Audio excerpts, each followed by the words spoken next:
इंसाफ की आवाज़ news channel में आपका स्वागत है। जुल्म के खिलाफ देखते रहिए इंसाफ की आवाज़ न्यूज़ चैनल। अस्सलाम वालेकुम रहमतुल्लाहि बरकातुहू। कहते हैं कि जिसका कोई नहीं होता उसका अल्लाह होता है। ज़िंदगी एक बार मिलती है, माँ बाप भी एक बार मिलते हैं, लेकिन कई बार ऐसे माँ बाप को जो ज्येष्ठ नागरिक सीनियर सिटीज़न होते हैं, जो ज़ईफ़ होते हैं, बुज़ुर्ग होते हैं, बूढ़े होते हैं, इनको सड़कों पर लावारिस छोड़ दिया जाता है। इनका कोई पुरशान हाल नहीं होता। आज हमारे मुस्लिम माशरे में, समाज में ये बुराइयाँ, ये समाजी बुराई और इस तरीके से मुस्लिम बुज़ुर्गों को, जो ज्येष्ठ नागरिक है, सीनियर सिटीज़न है, ज़ईफ़ है, ऐसे लोगों को सड़कों पर लावारिस छोड़ दिया जाता है। उनकी कोई देख रेख नहीं की जाती। जिस वक्त वो सड़कों पर पड़े होते हैं, उनको कोई पानी, खाना कोई पूछने वाला नहीं होता। याद कीजिए आप वो ज़माना जब आप बचपन में छोटे थे, जब आपकी माँ अपने हाथों से आपके मुंह में निवाला देती थी, जब वो बाप शफ़क़त से आपके चेहरे पर हाथ फेरता था और उंगली पकड़कर आपको रास्ता चलना सिखाया। आज उसी माँ बाप को जब औलाद बड़ी होती है, तालीम हासिल करती है और तालीम हासिल करने के बाद उनको जो है तो सड़कों पर लावारिस छोड़ देती है।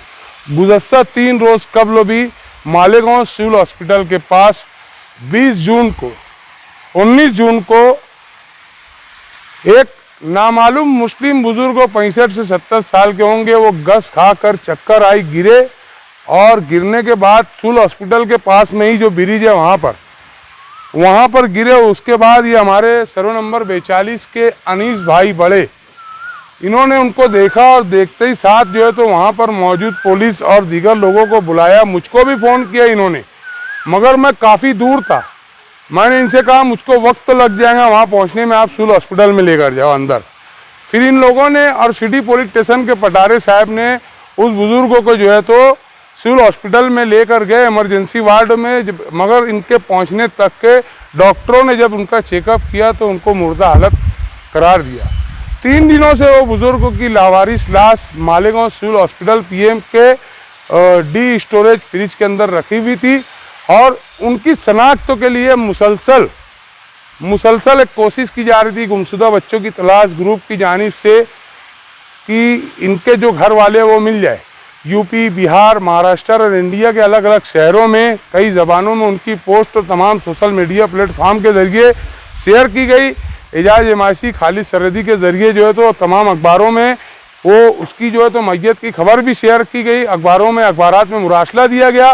खुद मालेगांव शहर पुलिस स्टेशन के पटारे साहब ने मराठी अखबारात के लिए अपने तौर से अर्जी लिखकर उन्होंने खुद 8 से 9 पेपर में, मराठी पेपर में खुद जाकर वो अखबार के ऑफिस में उन्होंने वो जो है तो वो तफसील दी। मगर आज 3 रोज़ हो गया। 3 रोज़ होने के बाद भी उनके घर वालों की मतलब जो है तो कोई मालूमात नहीं मिल सकी और बुज़ुर्गों की कोई शनाख्त तो नहीं हो सकी।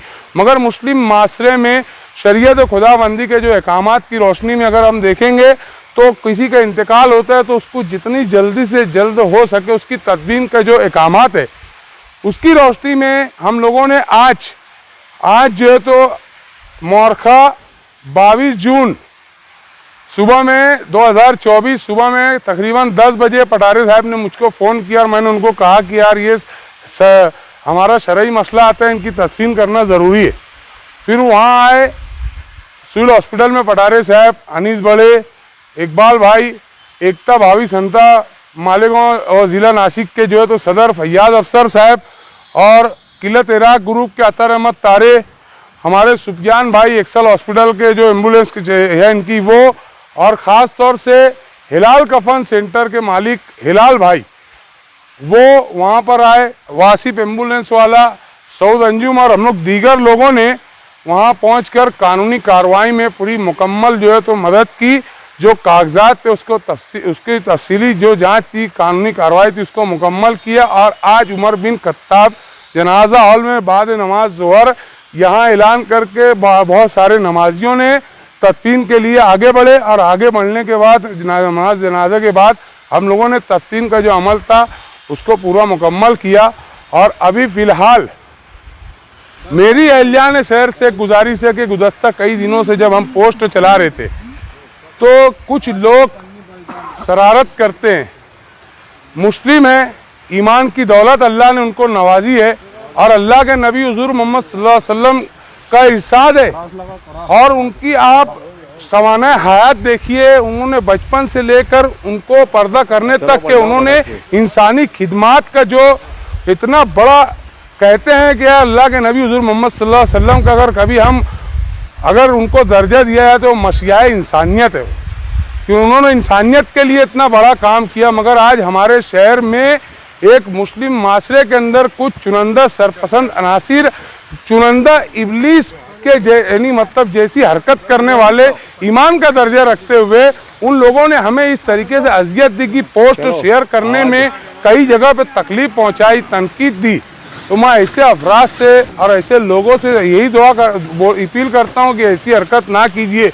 कभी खुदा ना खास्ता आपके घर के कोई बंदा किसी हादसे में कहीं अगर कभी उसके साथ कोई हादसा होता है, जब उसकी शनाख्तों की बात आएंगी तो हम कहाँ जाएंगे। इस तरीके से हमारे हौसलों को पुष्ट करने की कोशिश ना कीजिए, क्योंकि समाजी मामला जो होते हर घर के होते, आपका कोई भाई, आपकी बहन, आपकी माँ, आपके कोई वालिद, आपके चाचा, आपके घर का कोई बुजुर्ग हो, कभी रास्ता चलते हुए अगर उसको चक्कर आ गई, गिर गई और हमें तो नहीं मालूम ना कि वो कौन है। अब ऐसे अफराद की शनाख्त के लिए हम पोस्ट चलाते हैं तो इसमें भी कुछ लोग जो है तो हमें तकलीफ देते हैं, परेशान करते हैं, अड़थड़ा डालते हैं, ग्रुप वगैरह में वो पोस्ट शेयर करने नहीं देते। ये मेरी एक बहुत ज़्यादा जो दिल पे दुखी हुई बात है, मैं वो बता रहा हूँ। और हम उम्मत मुस्लिमा के लिए 24 घंटा लगे रहते हैं, बताना नहीं चाहिए। ये अल्लाह की रज़ा के लिए हम करते हैं और नबी करीम सल्लल्लाहु अलैहि वसल्लम के जो अहकामात है उसके लिए हम करते हैं। आज नबी देखते होंगे कहीं ना कहीं हम लोगों का जो नेकी है वो लिखी जा रही होंगी। हम रियाकारी के लिए नहीं, नाम और नमूद के लिए नहीं, वीडियोबाजी के लिए नहीं, फोटोबाजी के लिए काम नहीं करते, ये अल्लाह बेहतर जानता है। मगर कहीं कानूनी पेचीदगियाँ, मजबूरियाँ होती है जो वीडियो और फोटोज़ लिए जाते। आज हालात ऐसे, तो मैं ऐसे अफराद से गुजारिश करता हूँ कि भाई आप लोग ऐसी हरकत नहीं कीजिए। और जो ग्रुप में अगर कोई पोस्ट आती है, आज भी मालेगांव शहर में इंसानियत जिंदा है और बहुत से लोग एक आवाज़ पे हमारी लब्बैक कहते हुए जो है तो फ़ौरन जमा हो जाते हैं और वो पोस्ट भी शेयर करते हैं, तदफीन के लिए भी आते हैं। आज भी मस्जिद में ऐलान हुआ, बहुत से नमाजी 100-150 नमाजी थे, फ़ौरन तदफीन के लिए, नमाज जनाजा के लिए आगे आ गए। इसी तरीके से पोस्ट शेयर करने में भी बहुत से लोग आते हैं। तो मेरी आप लोगों से गुजारिश है, ये जो चुनिंदा इब्लीस जैसी हरकत करते हैं, मेरा अल्फाज शायद कि आपको ख़राब लगे, मगर जो दुख दर्द तकलीफ़ पहुँची है मैं उस बुनियाद पर ये जुमला बोल रहा हूँ। अल्लाह पाक आप लोगों को नेक हिदायत दे और समाजी खिदमात के लिए हम लोग नवे लोगों को भी आगे आने की दावत देते हैं कि आप भी हमारे साथ जुड़िए और ये समाजी खिदमत करिए, क्योंकि अल्लाह के नबी का यही काम है कि आप इंसानी खिदमत के लिए आगे बढ़े। और इंसानियत का सबसे बेहतरीन खिदमत इंसानियत की है और हम लोग जिस तरीके से रोज़ पैसा कमाते हैं उस तरीके से हमें नेकी भी कमाना चाहिए और नेकी कमाने का सबसे बड़ा ज़रिया इंसानी खिदमत है। जज़ाकुमुल्लाहु खैरन, निशानुल जज़ा। अस्सलामु अलैकुम रहमतुल्लाहि व बरकातुहू।